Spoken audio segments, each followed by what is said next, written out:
പത്തനംതിട്ട ജില്ലയിലെ പെരിനാട് സംശയരോഗത്തെ തുടർന്ന് നവവധുവിനെ ക്രൂരമായി മർദ്ദിച്ച ഭർത്താവ് പിടിയിൽ. വടശ്ശേരിക്കര മണിയാൻ ചരിവുകാലയിൽ എസ് ഷാനാണ് പിടിയിലായത്.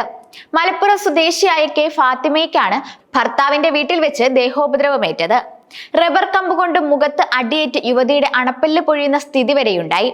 ഭാര്യ ഫോണിൽ സംസാരിക്കുന്നതടക്കം സംശയിച്ച് അതിക്രൂരമായി പ്രതി യുവതിയെ മർദ്ദിക്കുകയായിരുന്നു.